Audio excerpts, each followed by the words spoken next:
Vielen Dank, Herr Dr. Pöttering, Präsident des Europäischen Parlaments, für Ihre Worte. Vielen Dank für Ihre Unterstützung. Das bedeutet für diesen Teil Europas sehr viel. Vielen Dank dafür, dass das Europäische Parlament diese Worte, die Sie hier an uns gerichtet haben, folgen wird. Und danke auch dafür, dass Sie eine der herausragendsten Persönlichkeiten im Europäischen Parlament hier extra erwähnt haben. Doris Pack hat sehr viel für diesen Teil Europas getan. Vielen Dank auch an Doris Pack. Now, I'd like to invite the President of the European Commission, His Excellency José Manuel Baroso, to take the floor. Thank you. Mr. Chairman, Excellencies, ladies and gentlemen. Let me first thank our Croatian friends for their hospitality in organizing this meeting. I wish to congratulate Prime Minister Sanader and Croatia on its very successful chairmanship of the Southeast European cooperation process, but I want also to congratulate Prime Minister Sanader and the Croatian people on the substantial progress it has made along the road to European Union membership. This year we celebrate the 50th anniversary of the European Union. We are proud of this achievement, which has brought peace, prosperity and solidarity to a continent wrecked by war. Recently, in Berlin, under the presidency of Chancellor Angela Merkel, we reaffirmed our shared values like freedom and solidarity, democracy, the rule of law, tolerance, mutual respect. We made clear our determination to preserve these values and use them to shape our fast-changing world by continuing to work closely together. Those values form the very foundations of the European Union. They remain at the core of our activities today. Successive waves of enlargement mean that millions more benefit from these values who previously languished under the dead hand of dictatorship. You, the countries of the Balkans, have made difficult and often courageous decisions to help those values take root here. You can rest assured that the European Union will always be at your side to assist you in this endeavor. But desire to continue consolidating those values must be yours. No one can impose them from outside, and certainly not the European Union. And yet, some of the countries in the Balkans remain Europe's missing link. When addressing your summit in Belgrade 4 years ago, my predecessor, Romano Prodi, stressed that the historic process of Europe's unification will not be completed until the countries of the Balkans join the Union. This has been consistently the position of the European Commission, and you just heard the position of Chancellor Merkel on behalf of all the member states of the European Union and the President of the European Parliament, Pöttering, also confirming this very important orientation. Today, I can repeat and confirm these statements with clear evidence that the European Union is respecting its commitments to the region. The truth is that after that conference some years ago, in the meantime, Bulgaria and Romania have joined, and all the other countries have moved closer to the Union. Relations between the European Union and the countries of Southeast Europe have steadily intensified. We are presently negotiating accession with Croatia and Turkey. The former Yugoslav Republic of Macedonia has obtained candidate status. We are in the process of completing the network of stabilization and association agreements with the countries of the Western Balkans.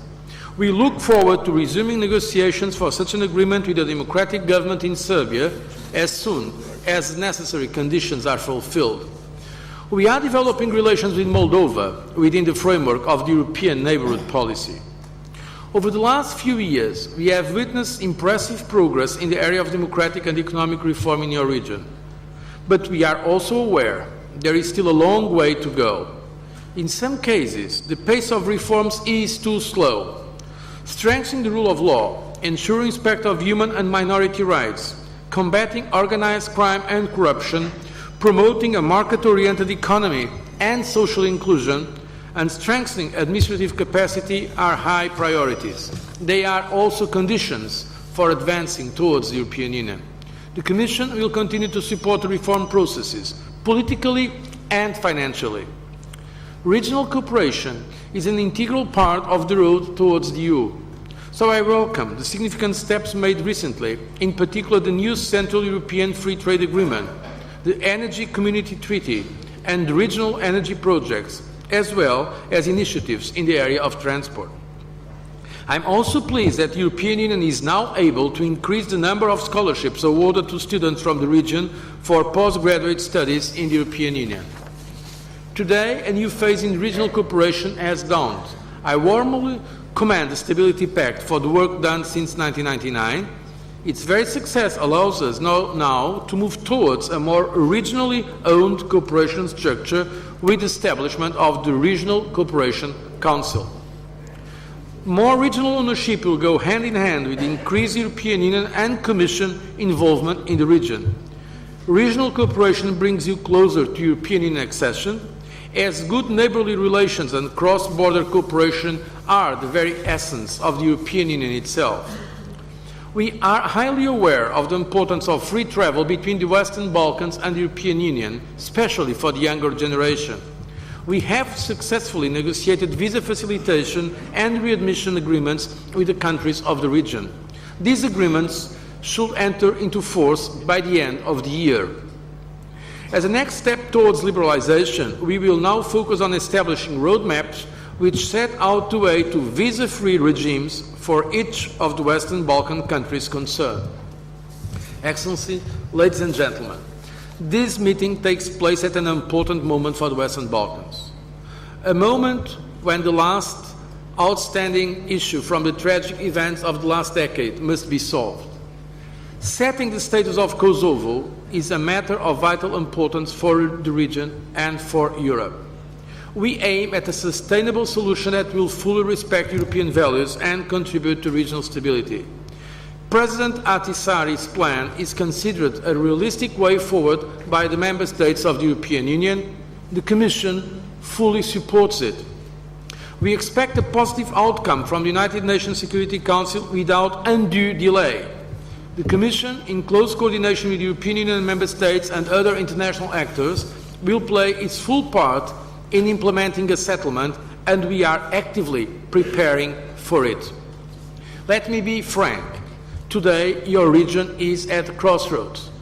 Some countries are faced with decisions that will either put them definitely on the road to normality and membership of the European Union, or lead them back to stagnation, instability, isolation, possibly even turmoil. Speaking to the leaders of those countries, I want to make clear the following. The European Union will support you in making the right choice. But as I said earlier, the choice is ultimately yours. Yes, we can assist and will be happy to do it. But no one will replace you in the decisions you will have to take in each of your countries and in the whole region. It is at the end of the day your responsibility. I want to send a special message to Serbia, a country that at this very moment is facing crucial choices for its future. It's up to the Serbian leaders and Serb people to decide if they want to go back to the nationalist and isolationist past or to the European and prosperous future. We are offering Serbia a future of stability, economic and social progress in the European Union if Serbia has the courage to take the decisions that will confirm in all aspects this European orientation. Ladies and gentlemen, Excellencies, let me conclude by wishing every success to the incoming chairman in office, Bulgarian, especially to Prime Minister Stanishev. The Commission sees in the South-East Europe cooperation process and its strengthened role a valuable actor for promoting regional cooperation and stability in South-East Europe. You have my every best wish for continued success. Thank you for your attention.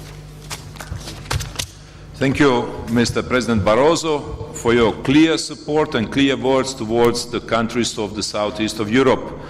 Your coming today to this summit, along with Chancellor Merkel and President Pöttering, shows very clearly that the EU perspective, transatlantic perspective of this part of Europe is given and is guaranteed. Thank you very much for your leadership. It's